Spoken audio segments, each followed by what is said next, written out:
हरे कृष्णा। ओम भास्कराय नमः। आज पौष मास के 18वें दिन का 18वां अध्याय, पाप और पुण्यों के फलों का वर्णन। श्री नारायण नारद जी से बोले, मृत्यु लोक के मानव बड़े ही भयानक पाप करते हैं। उन्हें उन कर्मों का क्या फल मिलता है, इस समय यही बात बताओ।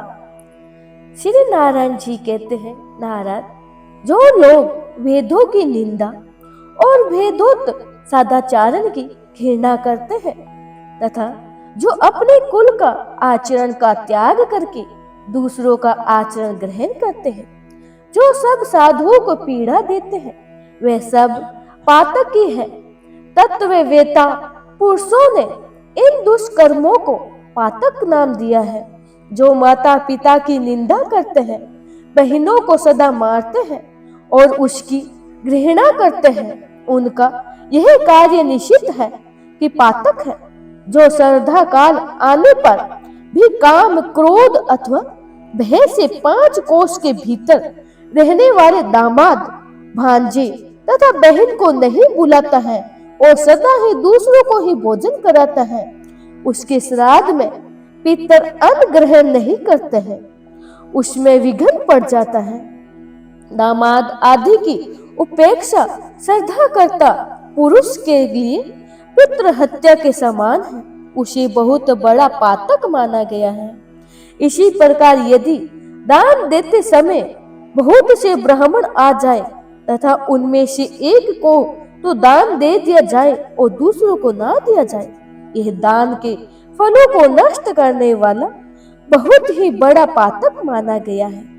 ब्राह्मण, क्षत्रिय, वैश्य और शूद्र को उचित है कि वह प्रत्येक पुण्य पर्व के अवसर पर निर्धन ब्राह्मण की पूजा करें तथा यहाँ तक जो हो सके उसे धन की प्राप्ति कराए।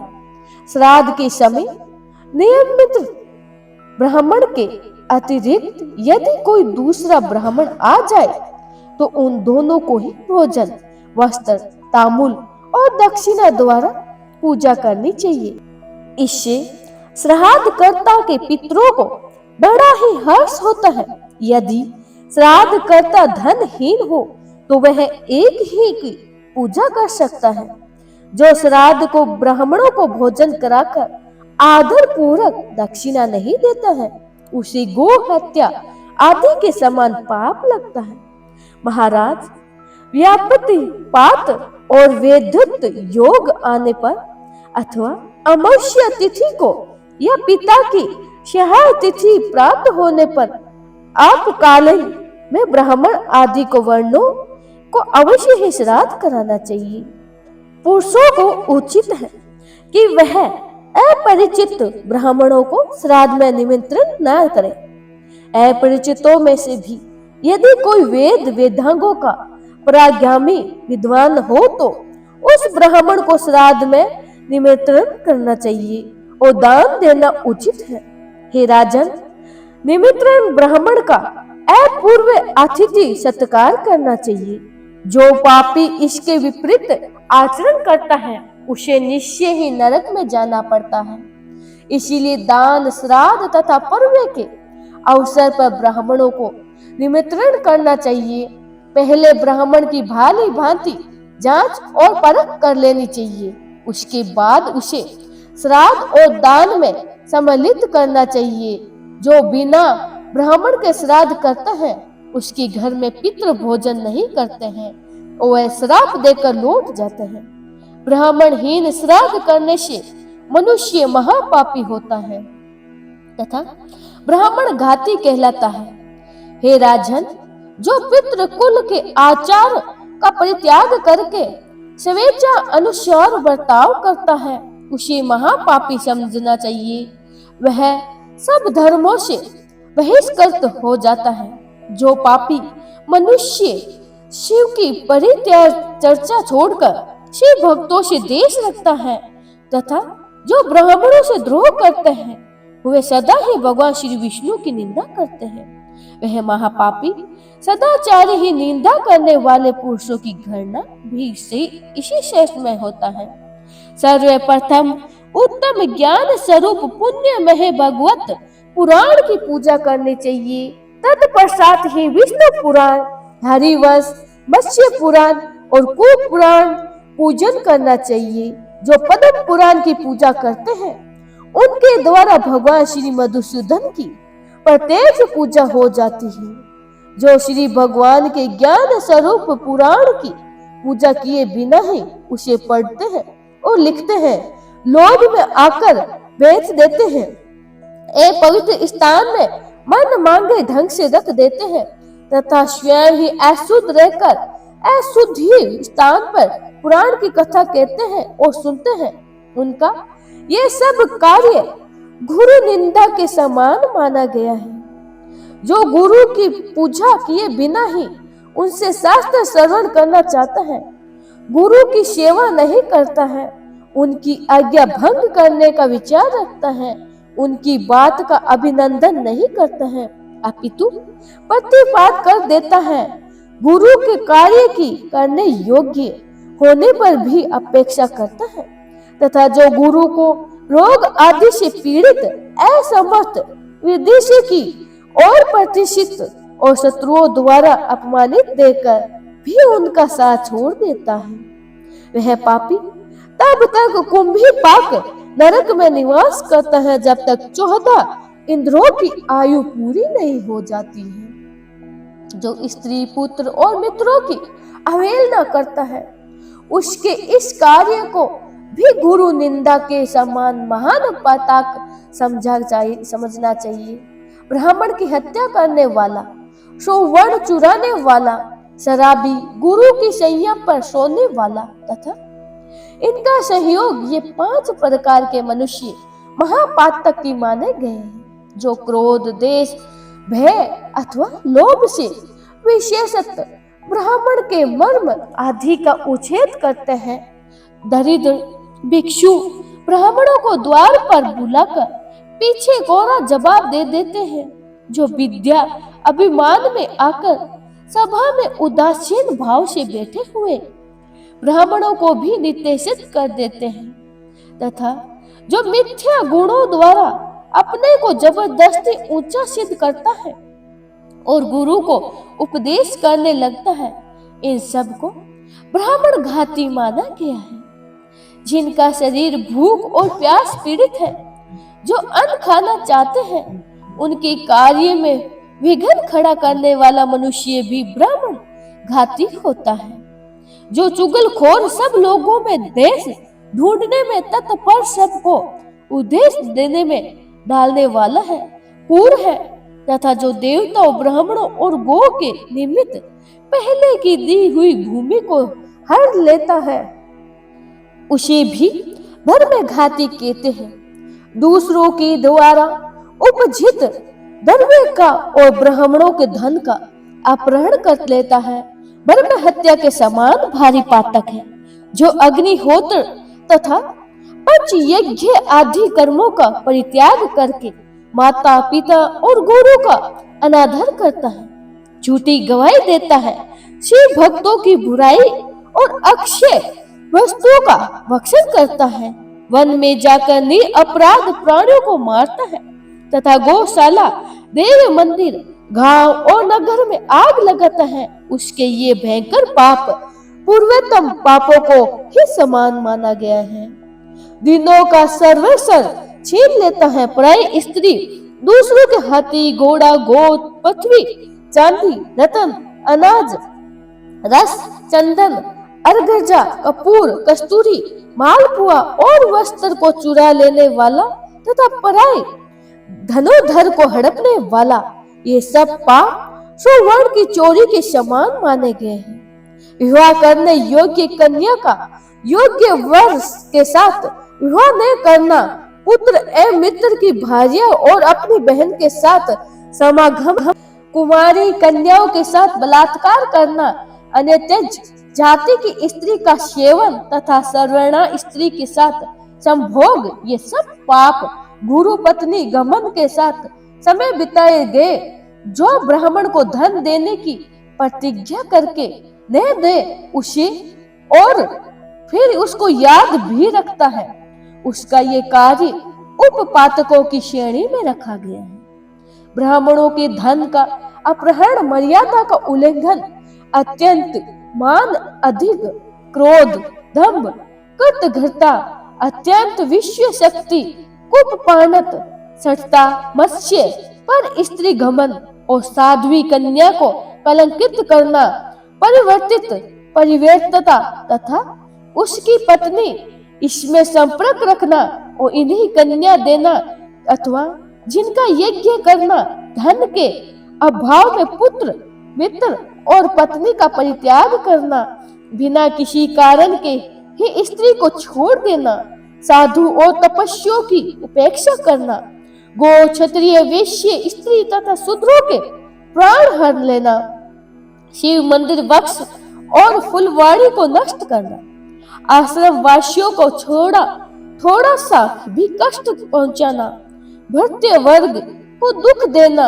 अन्न, वस्त्र और पशुओं की चोरी करना, जिससे मांगना उचित नहीं ऐसे लोगों से याचना करना, यज्ञ, बगीचा, पोखरा, स्त्री और संतान का विक्रय करना, तीर्थ यात्रा, उपवास, व्रत और शुभ कर्मों का फल बेचना, स्त्री के धन से जीविका चलाना, स्त्री द्वारा उपार्जित अन्न से जीवन निर्वाह करना तथा किसी के छिपे हुए धर्म को लोगों के सामने खोल कर रखना। इन सब पापों में जो लोग रचे पर्चे रहते हैं, जो दूसरों के दोष बताते हैं, पराये छिद्र पर दृष्टि रखते हैं, और का धन हड़पना चाहते हैं और पर स्त्रियों पर कुदृष्टि रखते हैं, इन सभी पापियों को घो घातक बताने के तुल्य समान माना गया है। जो मनुष्य झूठ बोलता है, स्वामी, मित्र और गुरु से द्रोह रखता है, माया रचता है और सट्टा करता है, जो स्त्री, पुत्र, मित्र, बालक, वर्ग, दुर्बल मनुष्य, भृत्य, अतिथि और बंधु बांधवों को भूखे छोड़कर अकेले भोजन कर लेता है, जो अपने तो खूब मिठाई उड़ाते हैं और दूसरे को अन्न भी नहीं देते हैं, उन सब को पृथक पापी समझना चाहिए। वेदज्ञ पुरुषों को उनकी बड़ी निंदा की गई है, जो स्वयं ही नियम लेकर फिर उन्हें छोड़ देते हैं, जिन्होंने दूसरों के साथ धोखा किया है, जो मंदिरा पीने वाले, सत्संग रखते हैं और घाव एवं रोग से पीड़ित तथा भूख प्यास से व्याकुल गो का यत्न पूर्वक पालन नहीं करते हैं, गो हत्यारे माने गए हैं, उन्हें नरक की यातना भोगनी पड़ती है।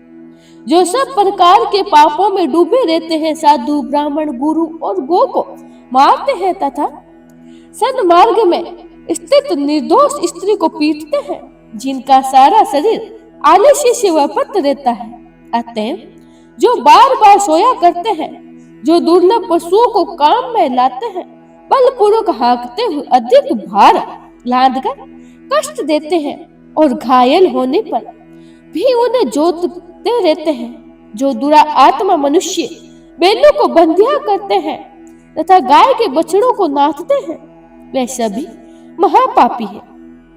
उनके ये कार्य महापातकों के तुल्य है, जो भूख, प्यास और परिश्रम से पीड़ित एक आशा लगाकर घर पर आए हुए अतिथि का अनादर करते हैं, वह नरकगामी होते हैं।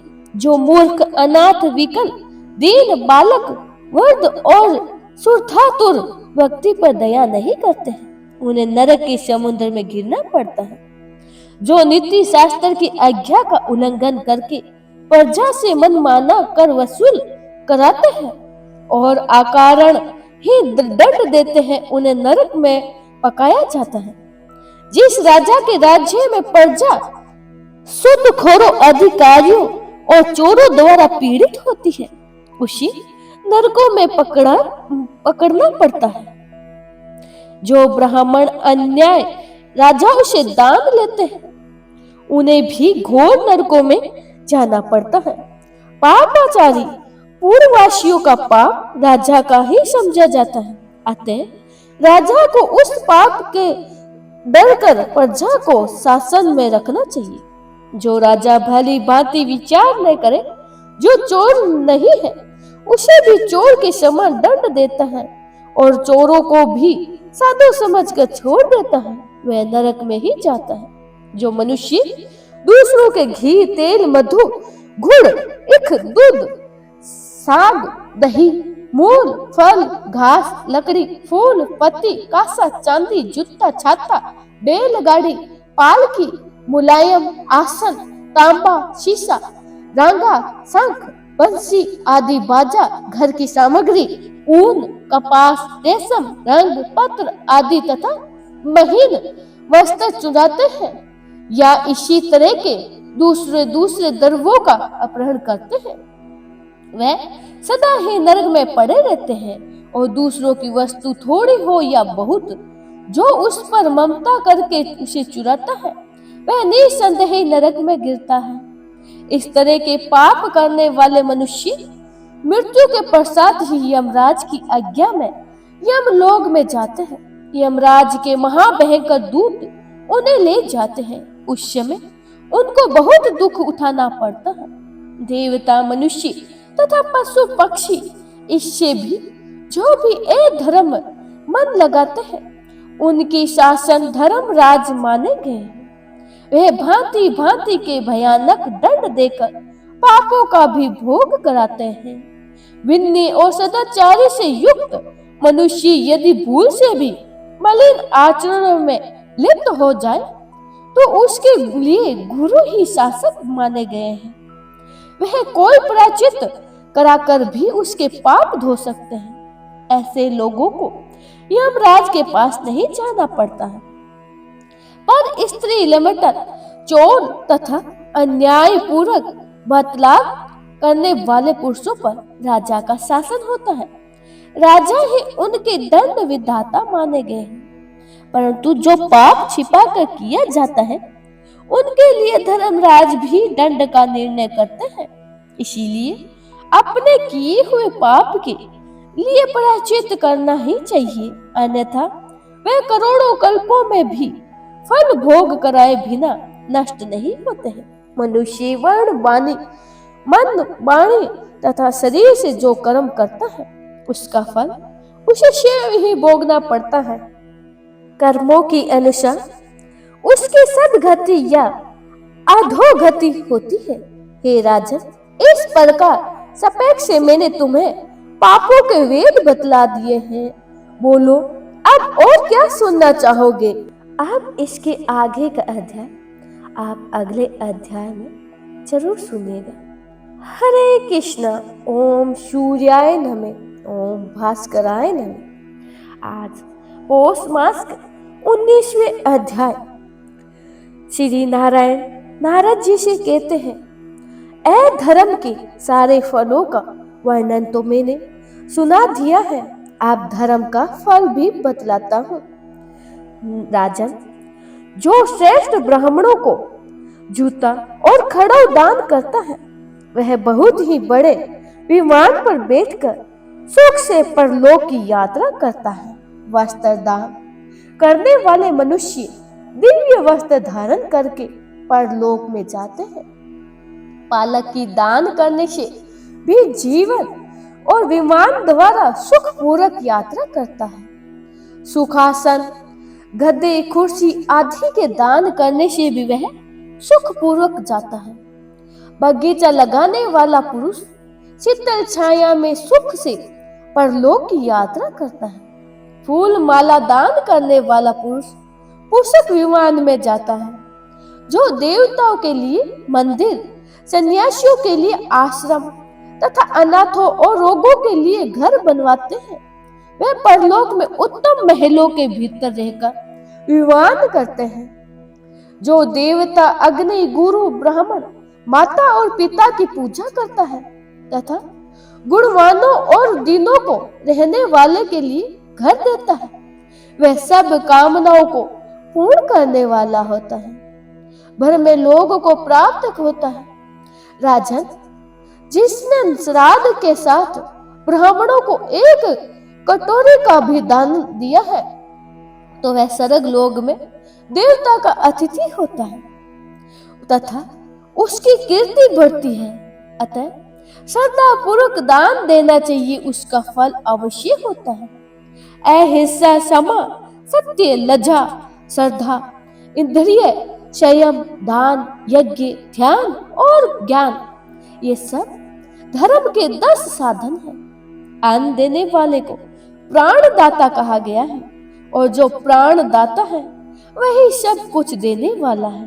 अतः अन्न दान करने से सब दानों का फल मिल जाता है।